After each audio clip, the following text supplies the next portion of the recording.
Our first innovation award this evening is the Lifetime Achievement Award. It doesn't necessarily mean that the recipient is getting old, as some have teased me, but rather that they have a lifetime of achievement. Our recipient tonight is someone that I am really proud to call a colleague and a fellow collaborator. He is greatly respected throughout Southwestern Pennsylvania, throughout all of Pennsylvania, as a leader, a change maker, a policy influencer, and an advocate, just to name a few descriptors. His knowledge, foresight, and analytic skills have changed the trajectory of behavioral health service systems. I first met Stephen when he came here from Chicago. He came to Pennsylvania in 1998, becoming the Chief Operating Officer at Family Services of Western Pennsylvania. Oops, I'm sorry, I'm moving my screen around, sorry. Let me find my place.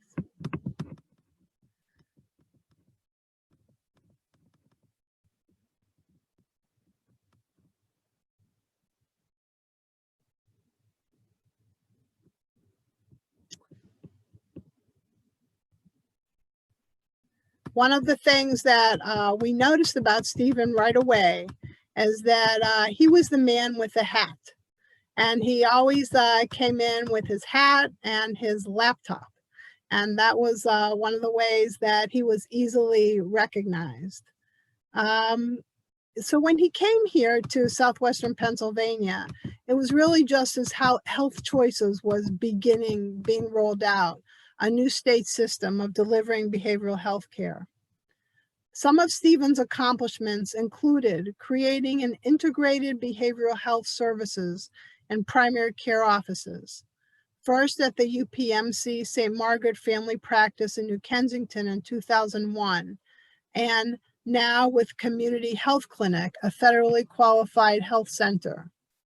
He was on several regional and statewide planning groups to advocate for the expansion of integrated behavioral health services in primary care. In 2008, he was loaned half-time. He says that is half-time in addition to full-time to Allegheny County to assist with the closure of Mayview State Psychiatric Hospital over a 7-year period. Working with a coalition of stakeholders, including myself, he developed standards for case management, increasing the professionalism, the level of training, and transforming it into a recovery-oriented service provided by 12 agencies. Stephen became the CEO of Family Services in Western Pennsylvania in 2014. He proposed a merger with Wesley Spectrum, which occurred in 2017, becoming Wesley Family Services. Following a 2-year integration period, Wesley Family Services now has 1,300 staff with a $62 million budget, providing services in 4 counties with 13 locations. As you can see, due to the time constraints, there's more, but I regret that I can't share with you all of his many accomplishments. They're really too numerous to mention here. Stephen has said, "I wanted to make a difference in large systems of care. I am proud of the changes that I've helped to develop in Illinois and here in Pennsylvania." So we are proud of you, Stephen. And now let's hear from Stephen.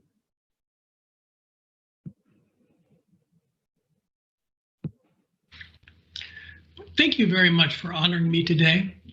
In talking to my wife, Andrea, about this award and needing to write some remarks, she asked me how many hours I thought I spend in meetings.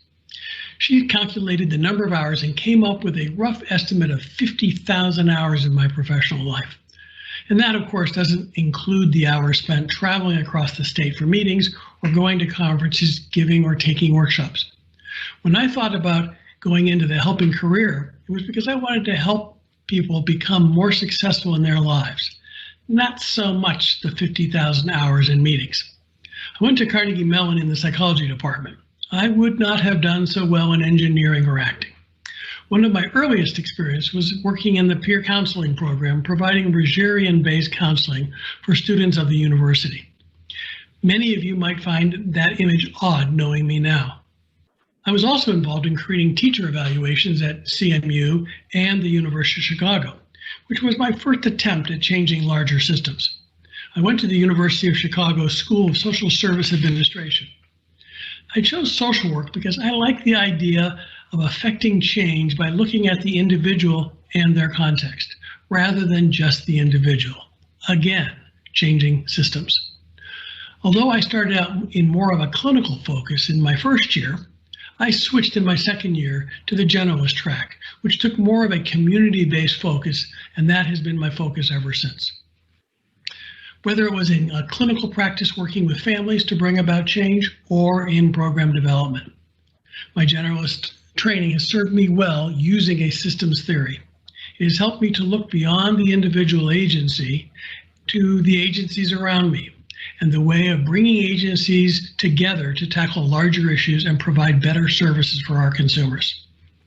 I was lucky enough to have opportunities to participate in and convene many committees locally as well as state and national groups to advocate for change for better services. I have always believed that a new program should be based on research and should have outcome measurements built into the program from the start. Due to the collection of outcomes in all of our programs at Family Services, we move forward as a leader, given that we use data to make decisions and to complement our advocacy efforts. When I entered Carnegie Mellon, I had to take a foreign language, not my strong suit. Fortunately, I was able to take computer science as my foreign language. Perhaps that's where my interest in technology came from, and with it, my interest in web-based electronic health records, making it easier to document major outcomes and bill for services.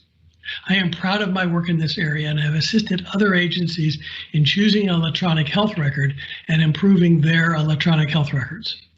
Finally, I grew with the learning and support I received from mentors that I have had over the course of my professional life. From Bill Coates back in the DuPage County Health Department in Illinois to Don Gowler at Family Services, another MHA Lifetime Achievement Awardee. I have enjoyed opportunities to reciprocate and to be a mentor to others. I strongly encourage others to do the same. Our emerging leaders need this kind of support and direction. I want to end by thanking all of you on this Zoom call and many who are not in attendance. I could not have done the variety of program development and advocacy initiatives without the support of my colleagues. In this current environment, it is critical that we support systemic change.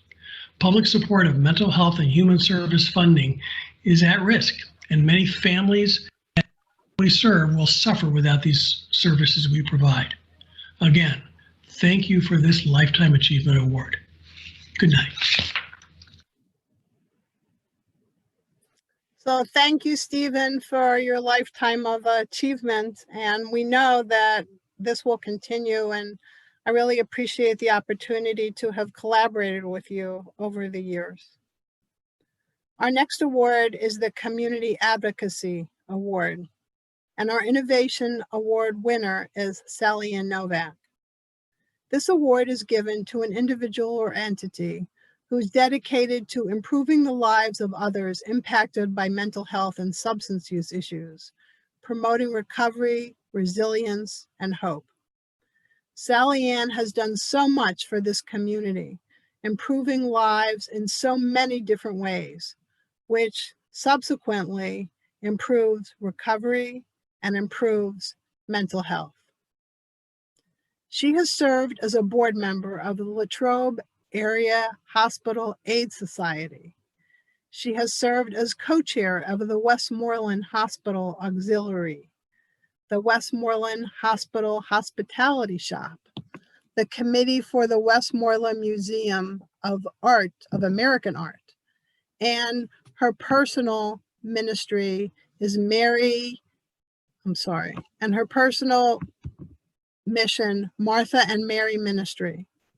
She has been board president of Beverly's Birthdays of Pittsburgh, which is an organization that provides birthday cheer for homeless children and families in need. Sally Ann has worked for St. Vincent College Prevention Project as program director. She has done work with Catholic Diocese of Greensburg as TV host of their weekly magazine, Reel to Reel, from 1989 to 2001. Sally Ann has won several awards from Seton Hill University, including Alumni of Distinction. And these are just a few of her endeavors through her action to make the world a better place. I'd like you now to hear from Sally Ann.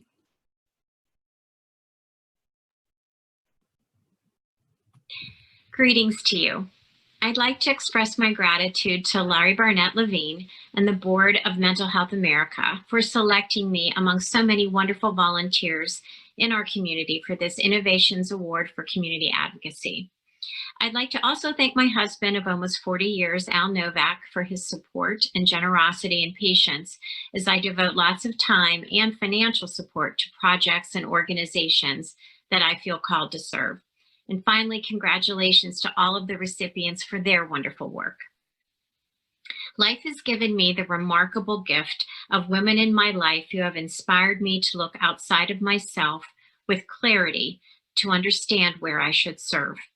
Their example has given me the zeal to live and work with the poorest of the poor in the Appalachian regions of West Virginia, and to steel my determination when presenting programs in this county in areas that might seem dangerous, but on the inside are really filled with people desperate for hope.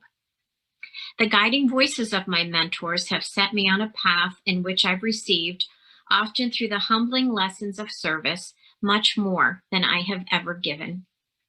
My mother, a new bride only 13 months after the conclusion of World War II and 3 days after she was married, found herself living in Berlin, where my father, then a lieutenant, oversaw the building of the first tower in Germany to monitor communist movement in East Berlin.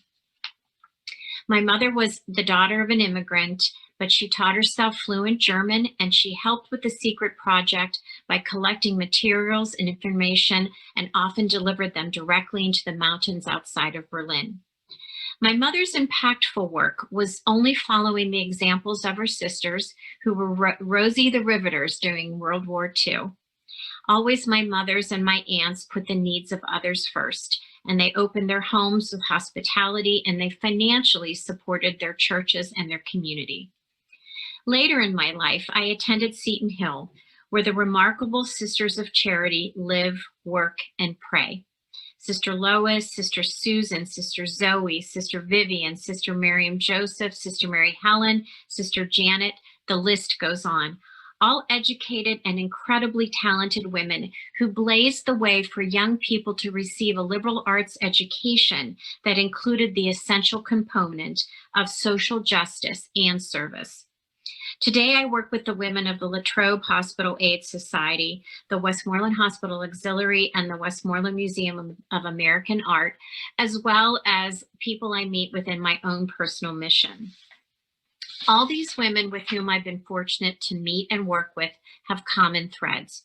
They have the ability to look around them and see a need, and they have the courage to fulfill that need. All of them are generous with their time and their treasure. And remarkably, even in stressful situations, they manage to enjoy themselves and smile. So let me conclude with that, the smile. It's powerful.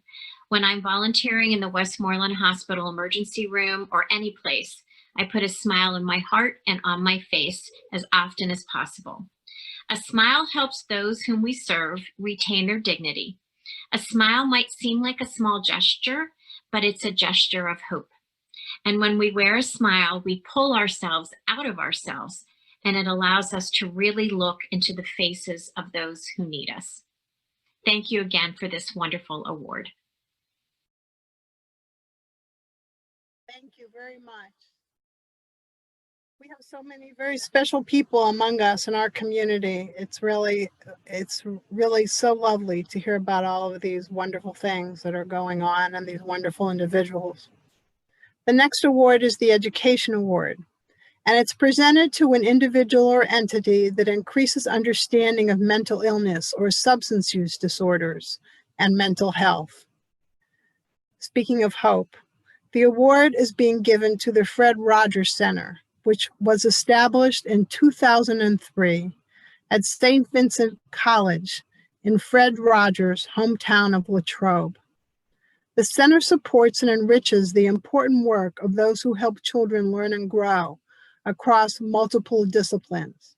The Fred Rogers Center believes the foundation of every child's healthy development is the power of human connection.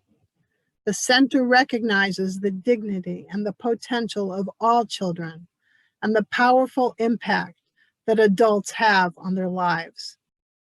The center offers all people the opportunity to learn about Fred Rogers' legacy and how it applies to their lives. The center houses the archives of Fred Rogers, his notes, television scripts, and speeches. They even have an online exhibit. One of Fred Rogers' famous quotes that's so useful in these times is, "There are 3 ways to ultimate success. The first way is to be kind. The second way is to be kind. And the third way is to be kind." Another quote that we've heard so much about, and it means a great deal to us, especially now and in recent years, is about helpers. He said that his mother used to tell him that in difficult times, look for the helpers. You will always find people who are helping, because if you look for the helpers, you'll know that there is hope. We were so lucky to have the Fred Rogers Center in our community. And now we are most fortunate to have Fred Rogers Center speak to us tonight and to be able to preserve his legacy and his work. At this time, Dana Winters will accept the Innovations Award. Hello, my name is Dr. Dana Winters, and I'm the faculty and academic director at the Fred Rogers Center for Early Learning in Children's Media at St. Vincent College. On behalf of the entire staff of the Fred Rogers Center, I want to extend our sincere gratitude to Mental Health America of Southwestern Pennsylvania. It is an honor to be recognized with this year's Innovations Award for Education. The Fred Rogers Center was envisioned by Fred himself as a place where he could continue to engage with children, families, and children's helpers after his time in television had ended. Today at the center, we continue to extend Fred's legacy and philosophy through initiatives that support children, youth, and their helpers in growing to be competent, confident, and caring human beings. In addition to housing the Fred Rogers Archive, which is a curated collection of over 22,000 items from Fred's life, everything from the scripts from Mr. Rogers' Neighborhood to correspondence, music compositions. The Fred Rogers Center is also home to internationally recognized initiatives serving children's helpers. These initiatives continue to extend Fred's enduring philosophy within our local neighborhoods and beyond. All of our work at the Fred Rogers Center is based on the foundational importance of human relationships. Fred often advocated that it is through relationships that we learn best and grow best. Now, while this is certainly true for children and youth, we believe that this message extends across every person, no matter age or circumstance. Through our work, we seek to affirm and promote these human relationships as the foundational building blocks for everyone's growth. Many of our projects in the local community and beyond also support the learning and growing of St. Vincent College students. Through the Fred Rogers Scholars Program and our on-campus research lab, Incubator 143, we help to shape future educators, doctors, social workers, counselors, and helpers of all kinds by providing real-life experience rooted in the values and legacy of Fred Rogers. I want to thank Mental Health America of Southwestern Pennsylvania, not only for the honor of this award, but for the immense service that you provide to our communities. I'd like to congratulate all of the other honorees here tonight. We often hear that iconic quote attributed to Fred Rogers of "look for the helpers." The story is when Fred was a young boy, he asked his mother what he should do when he's afraid. And his mother told him to always look for the helpers.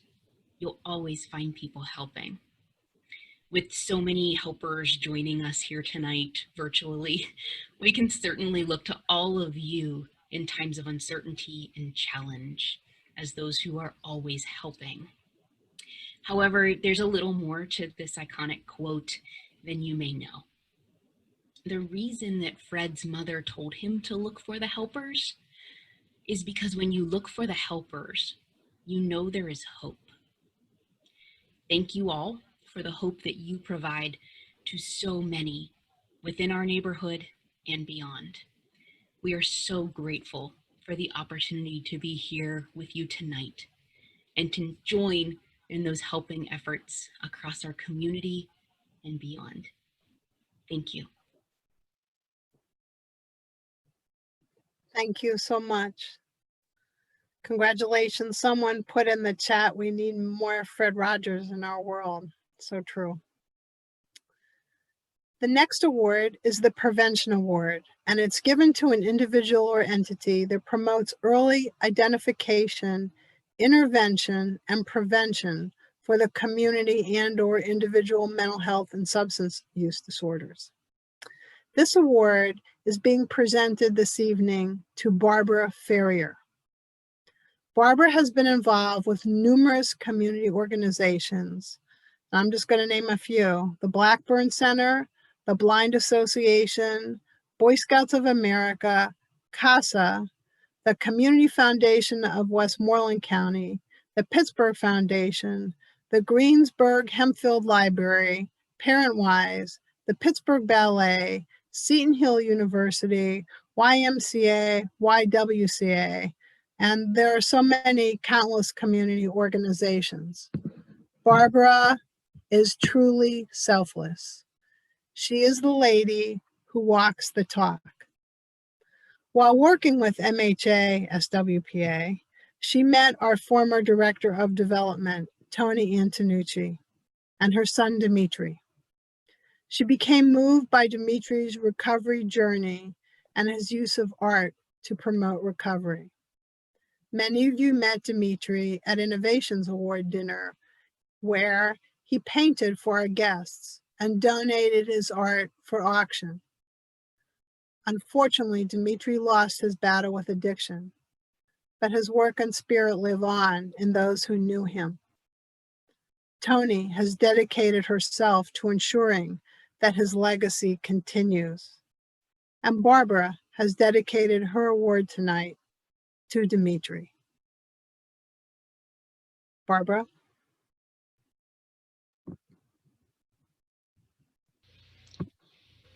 Good evening. I want to thank the Mental Health America of Southwestern Pennsylvania and Ron for doing the video.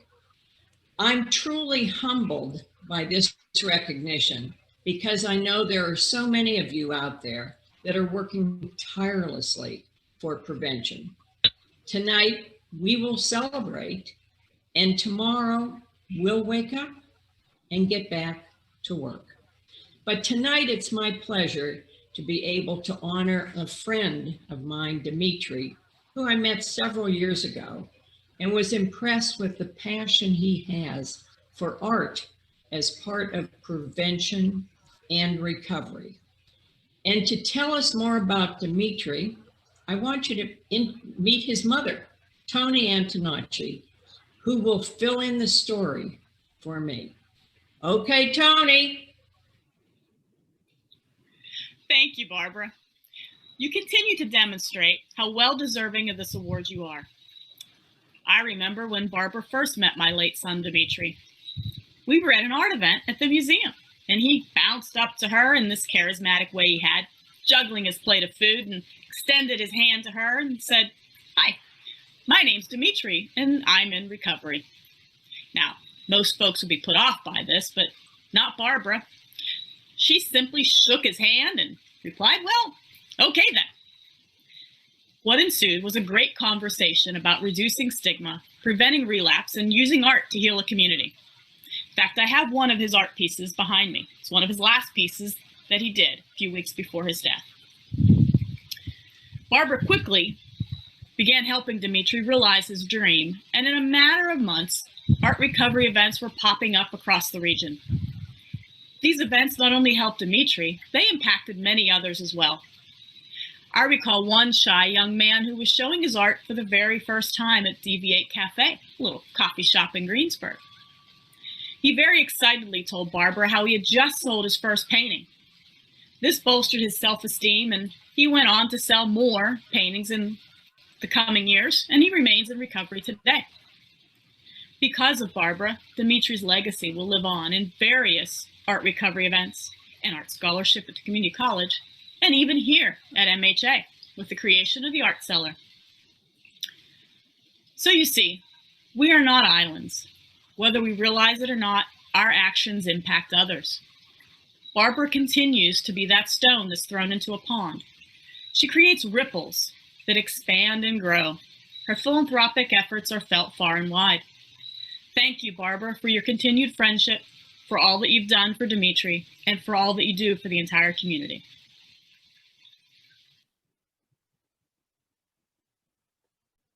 Congratulations to Barbara, and thank you, Tony. We remember Dimitri.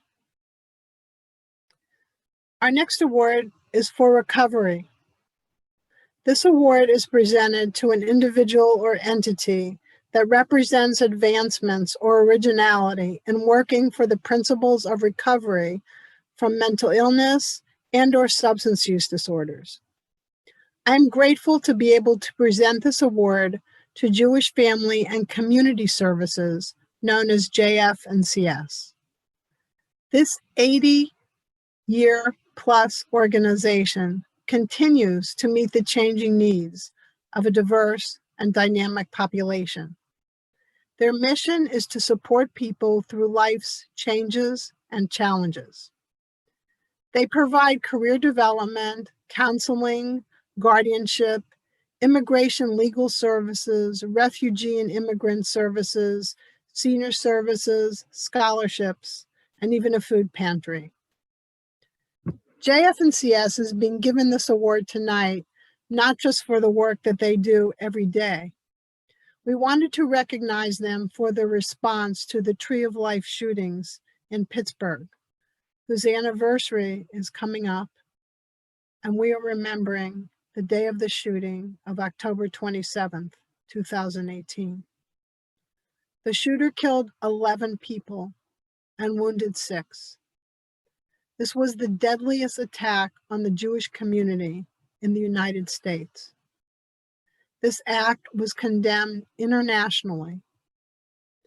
The shooting happened right in Mr. Rogers' neighborhood where he had been living. JF&CS were the helpers that Mr. Rogers spoke about. They did offer us hope at an extremely sad and frightening time. They offered counseling services, support groups, whatever the community seemed to need. They even presented at our annual conference last year. It was a very moving and uniquely informative keynote. They provided comfort, support, and intervention at a very critical time. JF&CS has been there for the community. They are indeed helpers. JF&CS.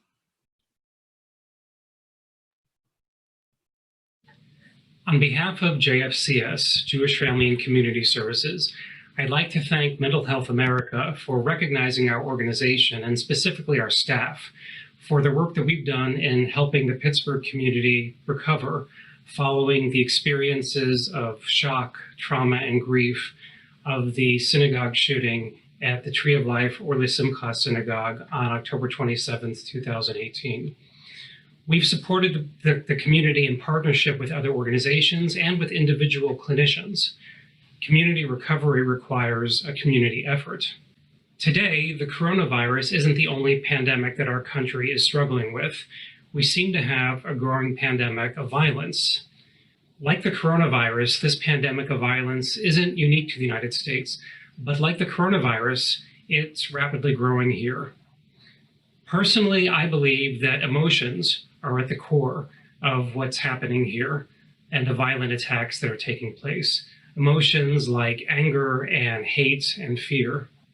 And we have some people who act on these emotions in violent, aggressive, even life-threatening ways. Leaving aside the question of what moves people to shift from feeling angry and hateful to actually perpetrating acts of violence, there's a larger question here. And that question is why anger and fear seem to be growing more prominent and more intense in recent years. Anti-Semitic acts in the United States, like the synagogue shooting, are now at the highest level since official statistics have been gathered since 1979. In fact, in 2019, there were more than double the number of anti-Semitic attacks than there were just 4 years earlier. But it's not just anti-Semitism that's on the rise.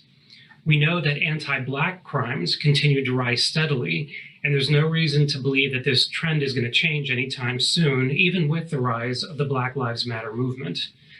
And anti-Latino hate crimes have risen at an increasingly high rate, and that's accompanied a growing anti-immigrant sentiment from US government policies. Most of us, and I'm including many of you who are mental health clinicians, most of us didn't enter the helping professions because we wanted to stem the tide of domestic terrorism or we wanted to help communities recover from mass violence. But the fact of the matter is, this is the world that we're living in, and we can't wish away this reality any more than we can wish away the coronavirus pandemic. I believe that it's our job to soften the destructive hate and anger and fear that have been growing. So how do we do that? Well, one way is advocacy, advocating for policies that promote equity and fairness. Another way is exploring the implicit biases that we hold about other people who are different from ourselves. Now, there's a lot of reasons why I think it's important to examine implicit biases, but one reason is that it helps us to do a better job of helping other people to strengthen their own resiliency. And most importantly, we can help to decrease hatred and fear and anger in our communities by leading through example. We have to make it a top priority in our professional lives and in our private lives to demonstrate tolerance, patience, kindness, and a willingness to listen to other people's perspectives. Now, in today's politically charged, racially charged, religiously charged world, listening to people who we disagree with isn't easy. But if professionals who specialize in the human experience, who specialize in human emotions, can lead the way, then others will follow. We can't become helpless victims of a sad, frightening world. We have to take action, even if that action consists mostly of things that seem small, like paying more attention to how we treat other people. No action is too small. And we never know when a single act of kindness will reverberate in such a way that it can change a human life. So thank you again for this recognition. And more importantly, thank you to the critical work that Mental Health America and its members and its supporters are doing every day in our community. Thank you. That was Jordan Golan, and he is the Chief Executive Officer and President of JFNCS. Our next award this evening is the Media Award. And this award is being given to Marianne Gagniet-Eidemiller. This award is presented to an individual or entity that represents advancements or originality in media, providing a platform to educate the public about mental health and/or substance use issues. Marianne is a full-time freelance journalist who has written for the local newspapers, including the Latrobe Bulletin, the Tribune Review, and the Pittsburgh Post-Gazette, as well as others. She has covered hundreds of homicide cases for True Detective magazines and paperback anthologies. She has won many national and regional awards. She has written for the Catholic Accent. She has consistently reported on MHA SWPA events. Many of you who have attended our previous in-person events will recognize her.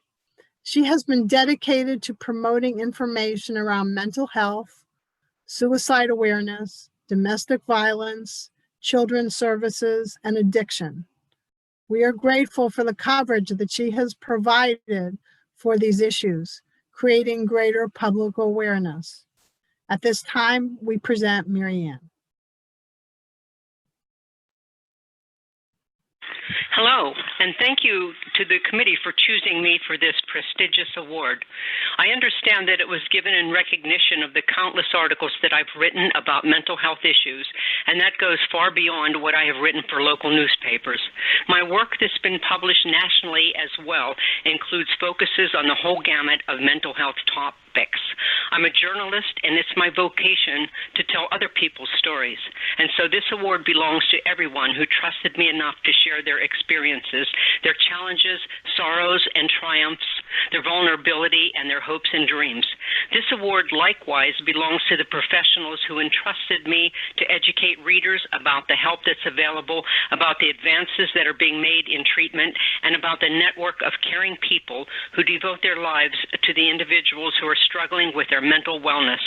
I've written about so many memorable people. The soldier who's still haunted by his experiences in Vietnam, the soldier who returned from the Middle East and found his own healing by offering art therapy to other veterans, soldiers, both men and women, who called me from the front lines to talk about their loneliness, their fears for safety, and the uncertainty of their lives when they return. I spent days in the most impoverished areas of West Virginia visiting people who wonder if there's hope for their dire needs, who don't have transportation to seek help, and who struggle with the depression of feeling trapped in circumstances that they don't know how to change. One elderly woman, surrounded outside by years of garbage because there was no trash pickup, had fallen through her rotted kitchen floor. Yet she welcomed visitors and talked about the blessings in her life, like when the creek runs clear so that she can collect clean water in plastic jugs. I've interviewed people in every aspect of addictions. The first responders who try to save lives and sometimes can't. The coroner who has to deal with those who don't make it, and their families who are overwhelmed with grief. And sometimes it's grief that they expected sooner or later. The law enforcement, and even a confidential informant who bargained to work undercover in exchange for not going to prison. I've written about people who've become clean and those who are still on that journey, and their families who struggle with them. There were broken-hearted parents whose children didn't make it. There were stories about pets that change lives, how dogs and cats can bring joy to those who are depressed, comfort to those who are suffering from PTSD, or who are frightened for other reasons. They are God's little creatures who provide service to those who need help and encouragement to those who need strength. I've attended the Ray of Hope walks that remember loved ones lost to suicide, and they give voices to those who have heartbreaking stories of their lives cut short and the grief of those who left behind. Names of the lost are read there one by one, and their names have been printed on wind chimes, bells, and pinwheels that blew in the wind. One year, my husband and his sister attended to remember their own tragic loss. There have been stories about single moms who need support through so many challenges, babies born addicted and those who care for them. I've interviewed parents who are stretched to their limits trying to find the services for their special needs children. There have been stories of their successes, their triumphs, and their ultimate blessings. Then there are the professionals on the front lines who work diligently to help those in need. They've shared the rewards and challenges of their careers and their own frustrations with burnout and taking care of themselves while they take care of so many others. There were stories about advances in mental health treatment and those who work behind the scenes to keep the profession up to date and moving forward. All of their deeds are many and valuable, from the therapists with their direct contacts to the managers and CEOs of nonprofits that are dedicated to all aspects of mental wellness, to the staff and volunteers who organize events and outreach. So many decades have passed with so many names that I don't remember and so many stories that will never be forgotten. It has been and continues to be an enriching experience to see courage overcome obstacles and unconditional love remain unshaken through monumental challenges. I have celebrated victories, shared tears over sorrows, and cheered on and held high the professionals who have been called to service, and indeed, it is a calling. It is to all of them that I give gratitude for allowing me to tell their stories, because that is what I am, a teller of other people's stories. Without them, I would have never received this award. Thank you to all of them from the bottom of my heart. Thank Thank you, and congratulations again to all of our award winners. We truly appreciate everything that you do for our community and to make the world a better place. I want to mention